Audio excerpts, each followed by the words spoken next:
Hi everyone, कैसे हो आप सभी लोग। आई होप आप लोग अच्छे होंगे। मैं हूं राहुल जायसवाल एंड स्वागत करता हूं आप सभी का एक बार फिर हमारे यूट्यूब चैनल JR ट्यूटोरियल्स में। फ्रेंड्स, आज अगेन आपके सामने एक मोस्ट इंपॉर्टेंट CET का वीडियो लेकर आ चुका हूं दोस्तों, जिसमें आज के दिन हम लोग पढ़ने वाले हैं हमारे CET के सिलेबस के अकॉर्डिंगली। जो सब्जेक्ट आपके लिए लेकर आया हूं आज वो है दोस्तों साइंस का पार्ट 2, और इस सब्जेक्ट का हम पढ़ने वाले हैं चैप्टर नंबर 7, जिसका नाम है इंट्रोडक्शन टू माइक्रोबायोलॉजी।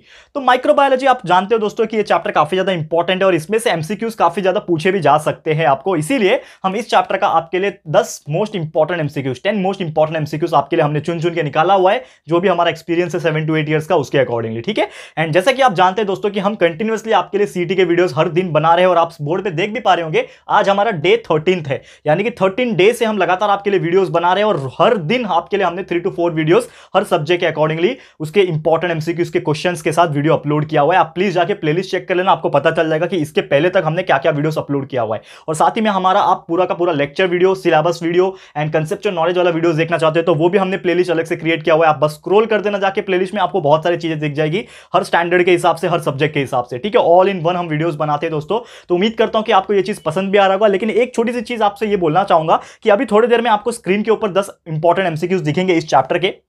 आपको वो अच्छे से स्टडी करना, अच्छे से समझना है, और जो मैं एक्सप्लेनेशन दूंगा वो पर्टिकुलर टॉपिक के बारे में, वो पर्टिकुलर आंसर के बारे में, तो उसको मेमोराइज कर लेना, याद रख लेना, क्योंकि यार एग्जाम में आपको सोचने का वक्त कम मिलेगा। 1 मिनट मिलने वाला है एक क्वेश्चन को सॉल्व करने के लिए। CET एग्जाम जो 21 अगस्त के दिन होने वाला है आपका, तब जाके 11th में एडमिशन मिलेगा अच्छे कॉलेज में दोस्तों। तो ये चीज ध्यान में रख लेना, जो भी चीज बताता हूं, कंसेप्ट जो बताता हूं वो ध्यान में रख लेना, तभी आप अच्छा कर पाओगे। ठीक है। तो अभी आपको 10 MCQs दिखेगा, तो आपसे बस ये रिक्वेस्ट है, अच्छे से पढ़ो, कंसेप्चुअल नॉलेज क्लियर करो। लेकिन एक और चीज कर लो कि प्लीज ये वीडियो तक शेयर कर देना, वीडियो को ज्यादा से ज्यादा शेयर कर देना उन बच्चों तक जो बेचारे CET का एग्जाम देने वाले, उनको पता तक नहीं होता है बहुत सारे लोग को कि किस प्रकार प्रिपरेशन किया जाएगा, या फिर उन्होंने कुछ प्रिपरेशन नहीं किया होगा। तो प्लीज ऐसे अपने सारे फ्रेंड्स एंड रिलेटिव्स को शेयर कर देना। ठीक है। तो अभी बोर्ड के ऊपर, स्क्रीन के ऊपर आपको नजर आएगा, फटाफट से स्टडी कर लो अच्छे से। हम आ चुके हैं हमारे स्क्रीन के ऊपर, एंड जैसा हमने आपसे बोला कि आज आपको मोस्ट इंपॉर्टेंट 10 MCQs जो हमने सिलेक्ट किए हमारे एक्सपीरियंस के हिसाब से इस चैप्टर में से आपको आज पढ़ाने वाले हैं। तो आपको बस एक ही काम करना है, पूरा का पूरा अपना जो फोकस है दोस्तों स्क्रीन पे बनाए रखना है, क्योंकि अभी हम लोग आपको 1 by 1 करके आपको जो क्वेश्चन है वो डिस्प्ले करेंगे, एंड उसके 4 ऑप्शंस भी आपको नजर आएंगे स्क्रीन के ऊपर। एंड क्या आंसर हो सकता है, क्या लॉजिक हो सकता है, कैसे आप लोग याद रख सकते हो, ये सभी चीज एक्सप्लेन करोगे, तो ध्यान से देखो। तो सबसे पहले स्क्रीन के ऊपर नजर आ रहा है पहला question, that is milk is converted into curd with the help of dash. ये बहुत ही ज्यादा हॉट क्वेश्चन है, क्योंकि यार ये क्वेश्चन हमेशा मैंने देखा है, कोई छोटा स्टैंडर्ड का हो या फिर एक बड़ा स्टैंडर्ड का हो, अगर कुछ टॉपिक मिल्क एंड कर्ड के रिलेटेड आता है तो ये क्वेश्चन हमेशा फ्रेम होता है कि हमें सिंपल सा पूछा है कि जो मिल्क होता है ना वो दही में कन्वर्ट हो जाता है, कर्ड में कन्वर्ट हो जाता है, तो वो किसके हेल्प से होता है, एक बैक्टीरिया होता है उसके हेल्प से कन्वर्ट होता है। तो कौन सा ऐसा बैक्टीरिया है वो? तो पहला है ईस्ट, दूसरा है राइजोबियम, तीसरा है म्यूकर, एंड चौथा है लैक्टोबैसिलाई। तो आपको याद दिला दूं दोस्तों कि हमने जब ये चैप्टर आपको पढ़ाया था, बाय द वे हम आपको बता दें कि पूरा का पूरा एंटायर साइंस का सिलेबस या फिर जो भी आपका मैथ्स है, हर चीज़ का सिलेबस हमने कंप्लीट कर रखा है महाराष्ट्र बोर्ड के अकॉर्डिंगली। आप हमारे प्लेलिस्ट को चेक कर सकते हो, पूरा का पूरा सिलेबस का लेक्चर वाइड एकदम कंप्लीट वीडियो हमने बना रखा है। तो प्लीज़ चेकआउट कर लेना प्लेलिस्ट को, आपको अगर पढ़ना होगा सिलेबस कंसेप्चुअल नॉलेज के साथ तो आप पढ़ सकते हो जाके। ठीक है। लेकिन MCQs पॉइंट ऑफ व्यू बात करें तो यहाँ पे जो क्वेश्चन हमें पूछा है दैट इज मिल्क और कर्ड का, तो ये कौन सा बैक्टीरिया है? तो आपको बता दूं ये जो बैक्टीरिया है वो है लैक्टोबैसिलाई। और आपको याद भी होगा मैंने बताया था, ये बार बार मैंने जिक्र किया था, लैक्टोबैसिलाई के नाम में ही देखो लैक्टो है, यानी लैक्टो का एक्चुअली मीनिंग होता है लैक्टोस। और लैक्टोस क्या होता है आपको पता होगा दोस्तों कि जो दूध होता है ना, इसमें जो लैक्टोस होता है, ठीक है, दूध में क्या होता है, लैक्टोस प्रेजेंट होता है। एंड जब भी ये बैक्टीरिया जो है ना इसके अंदर आता है, यानी दूध के अंदर जब आता है, तो ये लैक्टोस को वो क्या कर लेता है पता है क्या, लैक्टिक एसिड में कन्वर्ट हो लेता है। तो इसीलिए जब वो लैक्टिक एसिड में कन्वर्ट हो जाता है तो दूध आपका कन्वर्ट हो जाता है दही में, और इसीलिए आपका दही जो है खट्टा लगता है, क्योंकि यहाँ पे क्या आ गया, एसिड आ गया, और जहाँ पे एसिड होगा तो वो खट्टा लगना ही है, क्योंकि एसिड का तो बेसिक नेचर होता है, यानी रियल नेचर होता है कि वो स्वाद में खट्टा लगता है। ठीक है। तो यहाँ पे आपको याद रखना है कि milk is converted into curd with the help of lactobacilli bacteria. ठीक है। बाकी जो ईस्ट है ये अलग चीज होता है, ये पाव वगैरह बनाने में काम आता है, ब्रेड वगैरह बनाने में काम आता है। राइजोबियम जो है नाइट्रोजन फिक्सेशन करवाता है, म्यूकर ब्रेड में होता है। ये सभी चीज अलग अलग चीजें हैं जो आपको थोड़ा थोड़ा याद रखना है, क्योंकि अगर इसके रिलेटेड भी अगर कोई क्वेश्चन आएगा तो आप इजीली जवाब दे पाओगे। ठीक है। सेकंड क्वेश्चन के ऊपर नजर डालेंगे, second MCQs, process of dash of milk proteins occur due to probiotics. यानी ऐसा कौन सा प्रोसेस है जो मिल्क प्रोटीन में होता है जो कि प्रोबायोटिक्स की वजह से होता है। तो process of amino acid, sound अच्छा नहीं लग रहा है, मतलब ये तो आंसर नहीं होगा, क्योंकि देखो साउंड का भी एक फैक्टर होता है। तो process of dash of milk, तो अमाइनो एसिड ऑफ मिल्क तो हो नहीं सकता, करेक्ट है। फिर आप देखोगे फिल्ट्रेशन, तो मिल्क को फिल्ट्रेशन करने की जरूरत नहीं होती, obviously we know that. And यहाँ पे तीसरा ऑप्शन है कोएगुलेशन। तो ये कोएगुलेशन जो वर्ड है ना, ये सबसे परफेक्ट वर्ड है किसके लिए, मिल्क के रिलेटेड, क्योंकि मिल्क में क्या होता है, कोएगुलेशन प्रोसेस होता है, उसको जमाना बोलते हैं ना हम लोग, मिल्क के अंदर कोएगुलेट होना, तो उस चीज को हम लोग बोलते हैं कोएगुलेशन, यानी कि प्रोसेस जो है मिल्क के अंदर कोएगुलेशन होता है, जिसमें प्रोटीन जो है वो प्रोबायोटिक्स की वजह से क्या हो जाते हैं, परफॉर्म अकर्स हो जाते हैं। क्लियर है, ये चीज आपको याद रखना है। तो इसका सही जवाब है कोएगुलेशन, याद रहेगा।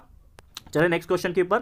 Third question, chemically vinegar is dash, यानी केमिकली विनेगर को क्या बोलते हैं, कौन से नाम से जाना जाता है। एसिडिक एसिड है, सिट्रिक एसिड है, ग्लूकोनिक एसिड है, फॉर्मिक एसिड है।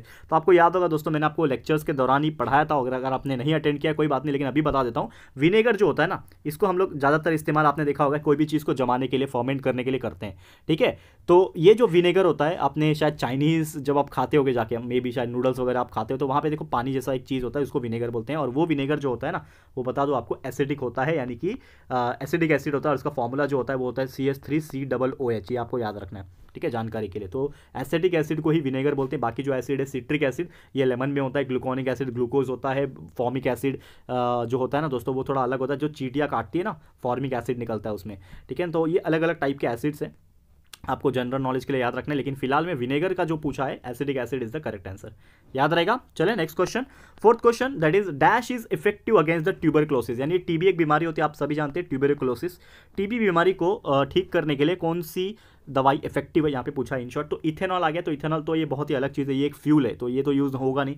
पेनिसिलिन एक एंटीबायोटिक है, तो इसका इस्तेमाल हो सकता है, लेकिन इसको होल्ड करते हैं। फिर एरिथ्रोमाइसिन, ये भी एक एंटीबायोटिक है, लेकिन यार राइफामाइसिन, ये नाम सुना हुआ लग रहा है यार। ये जो राइफामाइसिन है ना, ये एक ऐसा एंटीबायोटिक है जिसका इस्तेमाल खास करके ट्यूबरक्लोसिस को ठीक करने के लिए, और इफेक्टिव है, काफी ज्यादा इसको ठीक करने के लिए किया जाता है। लेक्चर्स के दौरान ही मैंने पढ़ाया था। तो राइफामाइसिन इज द करेक्ट आंसर, जो कि बहुत ज्यादा इफेक्टिव है अगेंस्ट द ट्यूबरक्लोसिस, टीबी के अगेंस्ट में, ठीक है, याद रहेगा। नेक्स्ट क्वेश्चन की तरफ चलते हैं। पांचवा क्वेश्चन है, dash is a smokeless fuel, यानी इसमें से कौन सा फ्यूल ऐसा है जिसको जलाने के बाद धुआं नहीं निकलता है, स्मोकलेस है वो। तो पेट्रोल तो हम सभी जानते हैं इतना धुआं छोड़ता है कि पूछो ही मत, पेट्रोल हो गया, डीजल हो गया, तो ये दोनों तो आंसर नहीं आएंगे। केरोसिन भी यार, केरोसिन आपको पता है ग्रासलेट बोलते हैं उसको यार, जलाओ, पहले के जमाने में चूल्हे पे, स्टोव वगैरह पे खाना बनता तो कितना पोल्यूशन होता, तो ये भी आंसर नहीं है। तो option number C is the correct answer. Ethanol ये एक ऐसा है जिसको हम लोग एक तरीके से बोलते हैं ना, प्योर फ्यूल भी बोलते हैं, क्योंकि यार ये एक ऐसा चीज़ है जिसको जलाने से कार्बन का कुछ भी एमिशंस नहीं होता है, बहुत ही प्योर फ्यूल है। तो इथेनॉल जो है एक स्मोकलेस फ्यूल माना जाता है, इसको जलाने से कोई प्रॉब्लम नहीं है। तो करेक्ट आंसर इज इथेनॉल, याद रहेगा। चलिए नेक्स्ट क्वेश्चन की तरफ। सिक्स्थ क्वेश्चन, दैट इज नजर आ रहा होगा आपको स्क्रीन के ऊपर। Enzyme dash is obtained from fungi is used to produce the vegetarian cheese, यानी एक एंजाइम है जो कि कहां से मिलता है, एक फंगस से मिलता है। आपको पता है ना फंगस की प्रजाति होती है, तो एक एंजाइम है जो हमें फंगस से मिलता है, और इसका इस्तेमाल किया जाता है वेजिटेरियन चीज बनाने के लिए। आप जानते हैं दोस्तों, बहुत सारे अलग अलग टाइप की चीज होती है, ठीक है ना, मोज़रेला चीज, क्या क्या चीज होती है अलग अलग टाइप के। तो लेक्चर्स के दौरान भी हमने पढ़ाया था आपको। और एक चीज आपको एक्स्ट्रा नॉलेज के तौर पर याद रखना है कि वेजिटेरियन चीज की जब भी जिक्र होगी, तो उसको बनाने के लिए जो एंजाइम यूज होता है दोस्तों, वो होता है प्रोटीएस। ये आपको लर्न करना है, याद रख के रखना है, ठीक है, दैट इज प्रोटीएस। तो प्रोटीएस एक ऐसा एंजाइम है जो फंगस से ऑब्टेन होता है, और इसका इस्तेमाल किया जाता है वेजिटेरियन चीज बनाने के लिए। तो इसको बस आपको याद रख लेना है, क्लियर है, याद रहेगा। चलिए नेक्स्ट क्वेश्चन की तरफ। सेवेंथ क्वेश्चन आपको स्क्रीन के ऊपर नजर आएगा, that is methane can, spelling mistake हो गया, यहाँ पे कैन आएगा। Methane can be obtain by dash decomposition of urban agricultural and industrial waste, यानी कि मीथेन जो है इसको हम लोग ऑब्टेन कर सकते हैं bye dash decomposition of urban agriculture, यानी कि जो खेतों से, एग्रीकल्चर से जो वेस्ट आता है, या फिर इंडस्ट्रियल वेस्ट जो आता है, इसके डिकम्पोजिशन करने से हमें मीथेन गैस मिल सकता है। लेकिन वो कौन सा तरीका है डिकम्पोजिशन करने का? तो ऑप्शन में है, क्या वो एरोबिक आएगा, एरोबिक डिकम्पोजिशन होगा, क्या वो एनएरोबिक डिकम्पोजिशन होगा, क्या वो माइक्रोबियल एनएरोबिक डिकम्पोजिशन होगा, या फिर नन ऑफ दिस। तो नन ऑफ दिस को हम काट देते हैं, क्योंकि जैसा मैंने आपको बहुत बार एक हिंट के तौर पर बताया था, ये एक टेक्निक होता है, जब ऑप्शंस नहीं होते हैं तो लोग नन ऑफ दिस डाल देते हैं, लेकिन ज्यादातर चांसेस ये रहता है कि नन ऑफ दिस अगर दिया रहता है तो वो उसका आंसर नहीं होता है। लेकिन ब्लाइंडली इसको कट नहीं करना, थोड़ा सा ऑब्जर्व कर लेना है। तो आप देखोगे, अगर यहाँ पे डैश डिकम्पोजिशन पूछा है, तो ऑब्वियसली मीथेन एक गैस है, इसका जो यूज किया जाता है, यानी कि इसको जो प्रोड्यूस किया जाता है ना, तो काफी ज्यादा अर्बन एग्रीकल्चर और इंडस्ट्रियल वेस्ट को डिकम्पोज किया जाता है, लेकिन वो डिकम्पोजिशन जो प्रोसेस होता है ना दोस्तों, ये प्रोसेस के दौरान ना बहुत सारे माइक्रो ऑर्गेनिज्म का इस्तेमाल होता है, यानी माइक्रोब्स का बहुत ज़्यादा इस्तेमाल होता है। और साथ ही में ये ऐसे माइक्रोब्स होते हैं ना, वो क्या होते हैं, एनएरोबिक होते हैं। क्यों एनएरोबिक होते हैं? क्योंकि इनको विदाउट ऑक्सीजन, क्योंकि मीथेन में आप देखोगे जनरली तो फॉर्मूला होता है CH4, यानी कि ऑक्सीजन नहीं होता है, तो विदाउट ऑक्सीजन वाले माइक्रोब्स की जरूरत पड़ती है जो कि बिना ऑक्सीजन के भी जिंदा रह पाए और वो अपना डिकम्पोजिशन प्रोसेस जो है कर पाए, यानी कि ऐसे माइक्रो ऑर्गेनिज्म जो बिना ऑक्सीजन का जिंदा रह पाए। तो बिना ऑक्सीजन के जिंदा रहने वाले जो माइक्रो ऑर्गेनिजम्स होते हैं उसको एनएरोबिक माइक्रो ऑर्गेनिज्म कहता है, लेकिन माइक्रोब्स भी होने चाहिए। तो इसीलिए तो ऑप्शन नंबर बी और सी में कंफ्यूजन हो सकता है आपको कि एनएरोबिक आएगा कि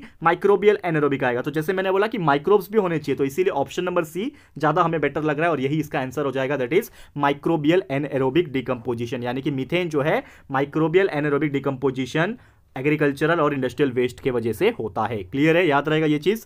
चले हम नेक्स्ट क्वेश्चन की तरफ। 8वां क्वेश्चन बहुत ही मजेदार, देखते हैं क्या है। Which of the following microbes carried out the function of biological fixation of nitrogen.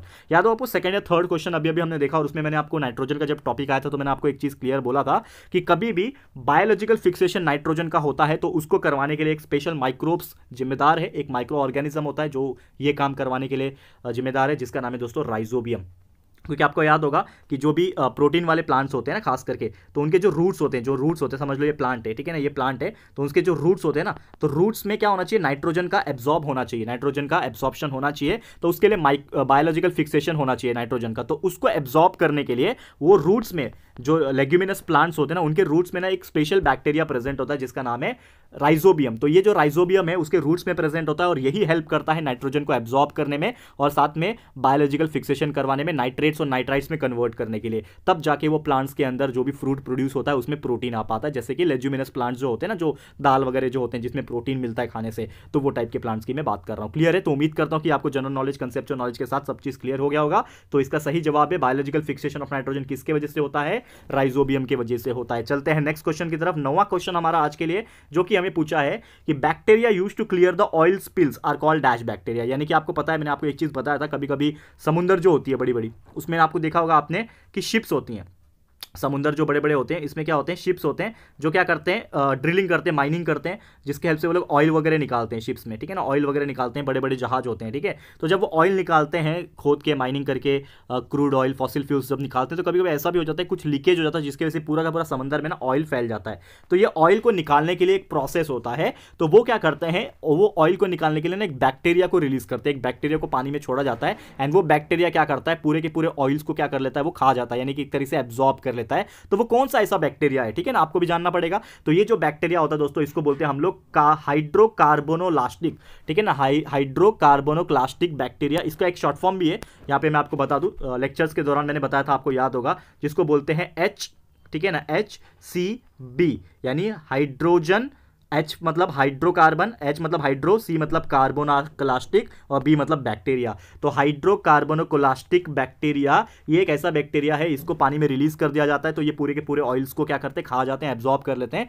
इसीलिए जब भी ऑयल स्पिल जब होता है ना, तो ये बैक्टीरिया को रिलीज करते हैं पानी में, हाइड्रोकार्बोनोक्लास्टिक बैक्टीरिया या फिर HCB आप नाम याद रख सकते हो। क्लियर है, याद रहेगा। चलते हैं आज के आखिरी क्वेश्चन, 10वां क्वेश्चन आज के लिए बहुत ही इंपॉर्टेंट, जो कि दोस्तों dash gas is considered to be the fuel of future. कौन सा ऐसा गैस है जिसको फ्यूचर का फ्यूल माना जाता है? तो दोस्तों ये बहुत बार हमने जिक्र किया हुआ है, इसका सही जवाब है दोस्तों हाइड्रोजन। तो हाइड्रोजन एक ऐसा फ्यूल है जिसको हम मानते हैं कि हमारा ये फ्यूचर जो होगा वो हाइड्रोजन के ऊपर ही होगा, हाइड्रोजन फ्यूल होगा। तो ये dash is considered to be fuel of future, that is hydrogen gas, ठीक है, याद रहेगा। क्लियर है। तो बस दोस्तों यही था हमारे टोटल आज के 10 इंपॉर्टेंट, मोस्ट इंपॉर्टेंट MCQs जो हमने आपके लिए चुन चुन के निकाले एंड हमें लगता है इसी में से आपके एग्जाम्स में जो क्वेश्चन आएंगे तो पूछे जा सकते हैं या फिर इसके रिलेटेड क्वेश्चंस आपको पूछेंगे, ठीक है। तो बस आज का लेक्चर यहीं पे समाप्त होता है। उम्मीद करता हूं कि आपको हर चीज अच्छे से क्लियर हो गया होगा। तो प्लीज दोस्तों आप लोग से बस यही उम्मीद है, फटाफट से हमें कमेंट करके बताइए कि आपको ये वीडियो कैसा लगा है। अगर ये वीडियो आपको अच्छा लगा है, पसंद आया, यूजफुल लगा है दोस्तों, तो प्लीज ये वीडियो को बस लाइक कीजिएगा दोस्तों एंड शेयर कीजिएगा। जितना हो सके दोस्तों दिल से लाइक निकलना चाहिए आपका और शेयर करना, क्योंकि यार जो बच्चे ऐसे हैं जो CET का एग्जाम देने वाले हैं, बहुत सारे आज भी ऐसे लोग हैं जिन्होंने 1% भी पढ़ाई की शुरुआत नहीं की है। तो आप ये वीडियो अगर उन तक शेयर कर देते हो, आपके फ्रेंड्स तक शेयर कर देते हो, तो शायद हो सकता है बहुत सारे ऐसे फ्रेंड्स है जो आने वाले जो बचे कुछ दिन है उसमें भी थोड़ा बहुत अच्छे से पढ़ ले और अच्छे मार्क्स स्कोर कर पाए। ठीक है, तो प्लीज ये वीडियो को ज्यादा से ज्यादा शेयर करना, अवेयरनेस क्रिएट करना। एंड साथ ही में अगर आपने अभी तक इस चैनल को सब्सक्राइब नहीं किया है तो फटाफट से हमारे चैनल को सब्सक्राइब कर लेना, साथ में एक बेल आइकन होता है उसको प्रेस कर लेना, ताकि फ्यूचर में हम कोई भी वीडियोस को अपलोड करेंगे तो आप लोग को नोटिफिकेशन मिलती रहेगी। ठीक है फ्रेंड्स, तो मिलते हैं हमारे अगले वीडियो में। ये वीडियो देखने के लिए thank you and good bye.